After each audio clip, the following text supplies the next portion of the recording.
Hey y'all, it's Kelp, and let's talk about the Coldplay Cam incident. Roll clip. Oh, look at these two. All right, come on. You're okay? Oh, what? Either they're having an affair or they're just very shy. I'm not quite sure. So if you watch that and you're still a little confused about what's going on, Coldplay had a concert. They did the kiss cam, kind of like you see at sports arenas, and they fell upon that couple.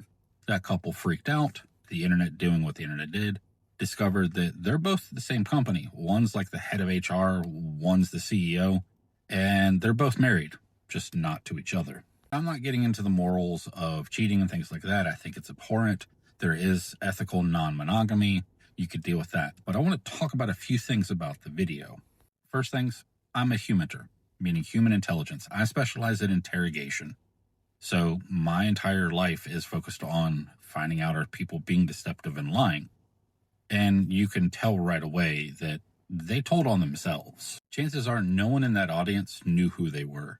And it was very unlikely that anyone in their family would be watching from home and would have caught them. They didn't get caught because they were hugging up on each other. They didn't get caught because of the Coldplay cam. They got caught based on how they reacted to the Coldplay cam. Even if they didn't kiss or even if they didn't do anything, no one would have paid them any bit of attention. In fact, that would have been better if they just sat there and been boring as all get out. The camera would have just moved to somebody more entertaining for the audience. That's kind of what the camera does. But because they freaked out, the lead singer of Coldplay called them out, which caused people from the audience to share the video and the internet to call them out. So the first thing that we can learn from Coldplay Gate is that you will end up telling on yourself. If you react instead of just being passive, just trying to blend in, you're going to tell on yourself. And this doesn't just apply to cheating. This is pretty much anything. The second thing that we can learn from Coldplay Gate is people will believe pretty much anything if you put it online and you make it look professional enough. You've probably seen this statement from the CEO of the company, the guy in the video, basically putting the blame on Coldplay. The problem is it's completely fabricated. It's fake from a parody account. Initially, it was posted by this Twitter account claiming to be a CBS News reporter. If you look at the banner photo, if the account's still up, you can see that it's pretty much AI, which is kind of fitting because that company was an AI company. But the microphone doesn't say what it should say because AI created it. Next, you can look at the account's name. The account's name in initials is Penis. Penis. Penis. 10 out of 10 trolling name. Perfect. No notes. All right, quick interlude. It's getting dark while I'm filming. This is one car light on. This is two car lights on. Just in the comments, if you can let me know if I'm filming in the dark. Does this lighting setup work or does it make the video look bad? I'm going to run with two for the rest of it, but let me know. Third way you can tell is if you actually go to the Twitter account. You can see in the location line, it says parody. This is an easy way on Twitter to be able to mark your account as a parody account so you don't get banned, but not having it in your bio so you can save it up for other things. Now, this is all well and good if you actually saw it on Twitter. With the original account that posted this, you can see all these clues. But the issue is it spread into other accounts and other services, such as Threads. Initially on Threads, people were posting the screenshot of the Twitter account, and people started calling it out as, hey, this is fake. I'm one of those people who started calling out and saying, hey, this is fake. Once people started calling it out as fake, people started separating the statement from the Twitter account and just posting that by itself. And that made it look pretty official for some people. This just shows us that even when we see something posted on there, doesn't matter if somebody puts breaking, all caps, things like that, we need to go back and find the original source. You can ask people for sources of where they got stuff. That CEO posted that statement. Okay, where did he post it? Which of his official accounts did he post that on? Was it the company account? Was it his personal account? And why are you just sharing the picture of the statement, not the statement plus the account that posted it?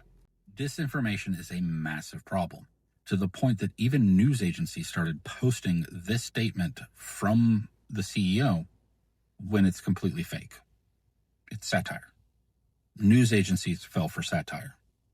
That's why you ask for sources. Just because it's a news agency does not mean that they are a source. And the last thing that we're going to learn, or at least the last thing that I'm going to talk about, and you might be able to figure out more from this, is that no matter how bad a man behaves, no matter how bad a husband messes up, people will find a way to blame the wife. Because there is already a ton of conspiracy theories going around focused on the wife of that dude. Not the dude, the wife. You have people trying to claim that they're polyamorous, that the wife knew that it was going on and that she was okay with it. There's no evidence of that. In fact, their body language and their reaction tells us that that's probably not the case. But the worst one is this. Blaming the wife, saying that she tried to set up the husband by paying off Coldplay. Man does something horrible, cheats on his wife, lies to his wife, but somehow it's the wife's fault that he got caught. That's conspiracy theory mixed in with a metric ton of misogyny.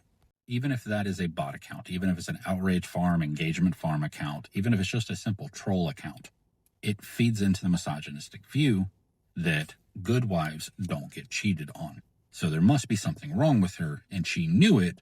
That's why she paid off Coldplay. You could be a perfect spouse. You could do everything that this person wants. You could be exactly their ideal version of a spouse or a partner or a girlfriend, boyfriend, whatever stage of the relationship is. And if they're going to cheat, they're going to cheat. It's nothing you did. It's not your fault. They just cheated.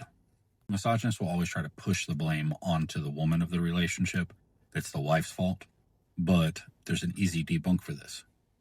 There's cheating within the gay community. Cheaters are going to cheat. Bad people are going to do bad things. They don't need an excuse to be able to do the things that they want to do. If they want to cheat, they're going to cheat. But at the end of the day, the CEO and the HR rep are not going to be the people that suffer. Yeah, supposedly, he's probably going to leave his company if he hasn't already, but he's already rich. He'll find another job. Every CEO who's done bad stuff in the past falls into another CEO position somewhere else. He'll probably take HR person with him. The people who are going to suffer are the spouses that were cheated on and the children in the relationship. Especially since this moment has been recreated multiple times in memes.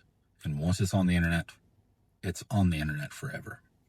So, until next time, stay vigilant, stay safe, don't cheat. And I love you all.